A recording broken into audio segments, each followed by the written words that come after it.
Assalamu alaikum, dear learners. Today our discussion topic is right form verb. You know that a verb is a part of speech which describes an action or a state of being.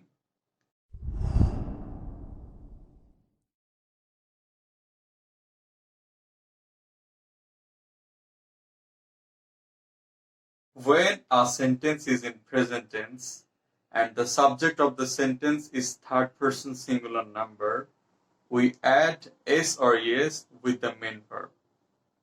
For examples, he goes to school.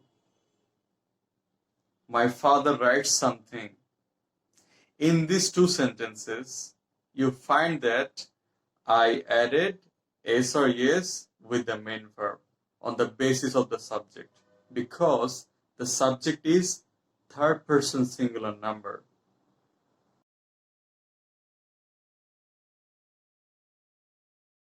We use the base form of the main verb after don't, doesn't, or didn't. You may have a question, what is base form? Okay, so the base form of a verb does not include s or yes or ed form. For example, he does not disturb us. They do not play cricket. In these two sentences, I used a base form after don't or doesn't. Here you can see the main verbs do not contain s or yes or ed form.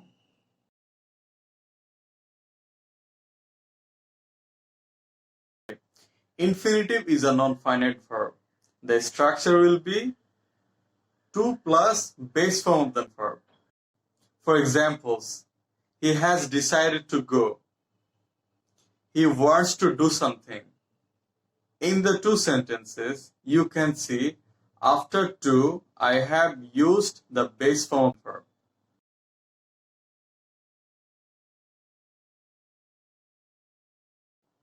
There are some phrases. These phrases are with a view to, look forward to, be used to, get used to, cannot help. We mainly add ing with the verb if you want to use any verb after these phrases. For example, he came here with a view to meeting me. He cannot help following the rules. So in these two sentences, you can see I have added ing with the main verb.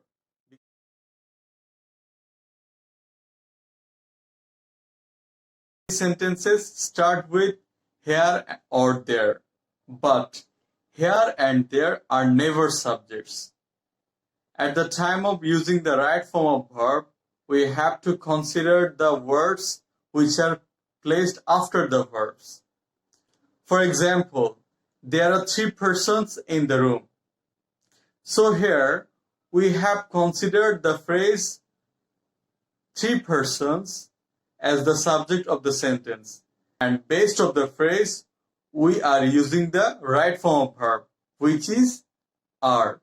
There is no pen on the table. So you can see that no pen is considered as subject, and based on the phrase we have used the verb is.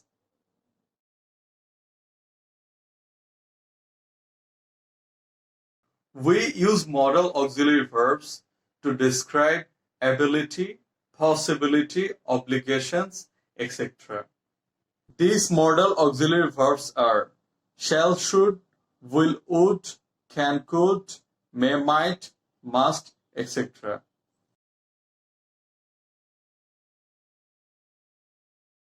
Modal auxiliary plus base form of the main verb.